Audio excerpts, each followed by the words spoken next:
Hello and welcome to Capitol Hall. I'm your host, Christian Gardner, alongside our panelists, Robert Skowski, Elisa Stewart. How are we doing, guys? Good. Doing well. Glad to be here. All right, so today we're going to be talking about election 2020. Now, it's really early off in the race, and we have three clear frontrunners in Joe Biden, Elizabeth Warren, and Bernie Sanders. But who has stood out for you so far in this very early running in this past summer? Rob, we'll start with you.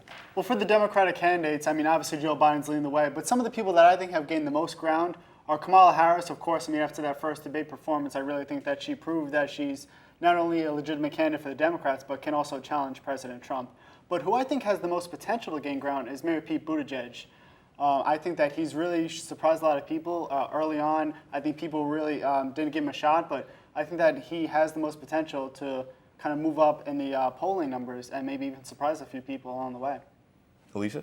For me, it's going to have to be Bernie Sanders. He gained a lot of traction in the 2016 election, and I think that he has the most comprehensive and progressive plans for healthcare, student debt, and immigration. I think that he stands a fair chance against Trump, provided he gets the Democratic nomination. I think he needs that in order to win. I think that Biden is a little too tired, a little too much of an old face.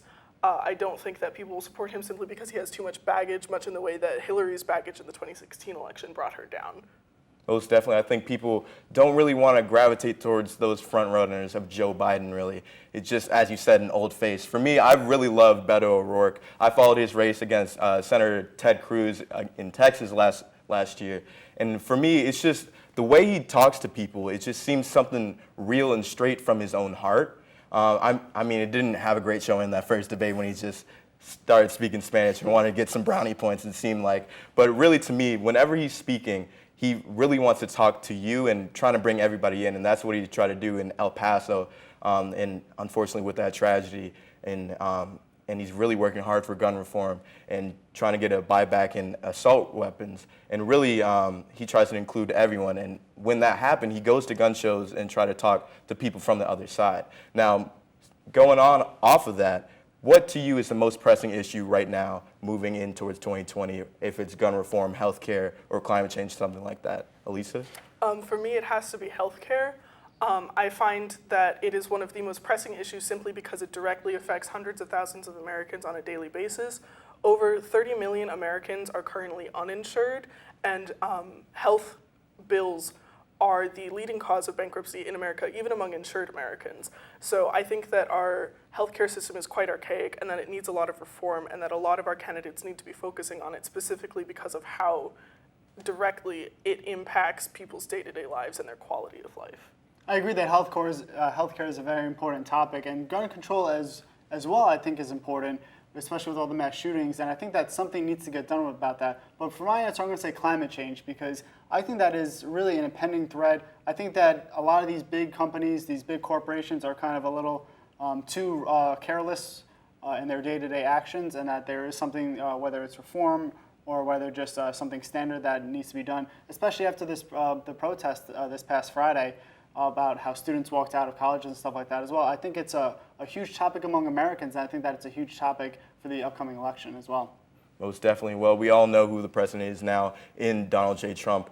And who do you feel is best to match up against? A lot of polls have a lot of leaders from the Democratic side potentially beating President Trump, but as we know in 2016, things didn't go that way, as Donald Trump was polled to lose to Hillary Clinton, but as we all know, he is our president now. So do you feel if there is someone that is best matched up against Donald Trump, or is it just Donald Trump will be president for another 4 years?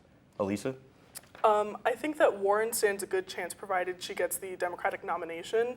I think that she is progressive enough that leftist Democrats who support Bernie and are a fan of his progressive policy would be comfortable voting for her, whereas she's moderate enough that centrists and more neoliberal Democrats would also be in favor of her policies. But that relies entirely on her getting the nomination and people choosing to not split the vote, which is a little bit of what we saw happen with Sanders and Clinton in the last election. For me, I think that no matter what Democrat gets the nomination, I think that it's going to be a much closer race than a lot of people are anticipating, especially with the past 2016 election, how everyone thought it was going to be a blowout. I think that a lot of political analysts are going to be much closer in terms of polling numbers and much more scrutinous in terms of what the numbers are going to fall out to be. But I still think Joe Biden would have the best shot to beat Donald Trump in a head-to-head election. I mean, in terms of just age and obviously type, I think that he might be able to get a lot of people from the central. And he's still riding the coattails of that Obama presidency for 2 terms, that I think that he already has a lot of the African-American vote. And he, I think, would be able to just, I don't say slide by, but maybe even just a couple of his policies, just kind of say what Obama did, and get by that way. So, Rob, you said that Joe Biden is best suited to match up against Donald Trump. Could you see him swinging voters that voted for Trump back in 2016 and also being able to galvanize more progressive leftist people? Personally, I do think he has the potential to do that, although I'm not too certain if he will be able to.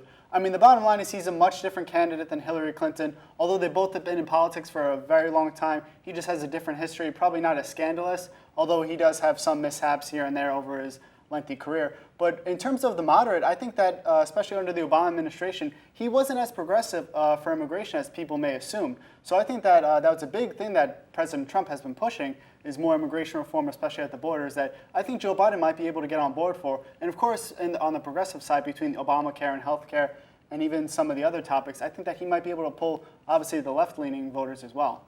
Now, Lisa, do you think Joe Biden being more the moderate Democrat that we've seen, could that help him getting that nomination or not in your sense? I think definitely not with the youth vote specifically, because so many young people are trending towards more progressive, more left-leaning politics at this point in time.